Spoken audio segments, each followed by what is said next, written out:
Bitcoin hitting all-time highs, multiple countries approving Bitcoin ETFs, a flurry of financial companies vying to offer crypto solutions to institutional investors. It seems only a matter of time before the first US-based Bitcoin ETF is given a green light by regulators.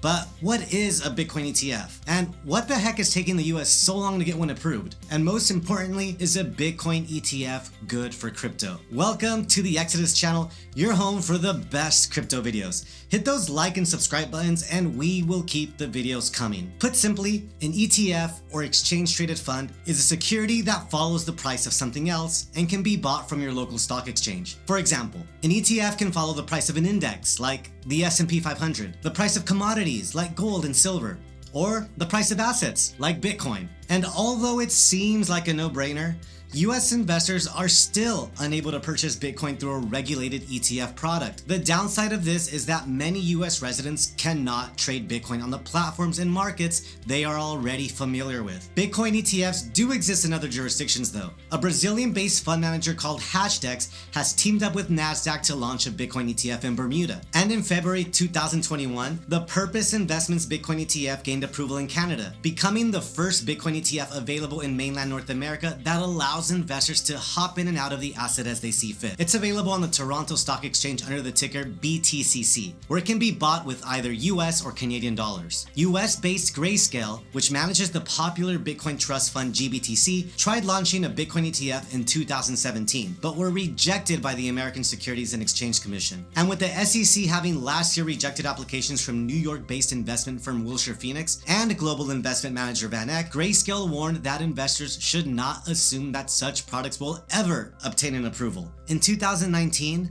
when the SEC denied the Bitwise Asset Management Company's ETF application, it said that the application had failed to show that there was a real market for Bitcoin that was isolated from fraudulent and manipulative activity. And still, in 2021, despite a huge growth in institutional demand for Bitcoin, the SEC continues to cite crypto's vulnerability to market manipulation as a reason to blanket reject ETF applications. SEC Commissioner Hester Peirce has dissented with the continued rejections handed down by the organization and believes that the decision should be based on the merits of the assets themselves and not the exchanges that they are hosted on. She also voiced disapproval of the SEC's stubborn stodginess in the face of innovation, which is a feeling that most crypto advocates will know very well. With multiple companies launching new applications to the SEC and the new SEC chairman Gary Gensler at the helm of the organization, 2021 may be the right time for a Bitcoin ETF. Gary Gensler is a former professor of blockchain at MIT and has already suggested that he'll seek to safeguard crypto innovation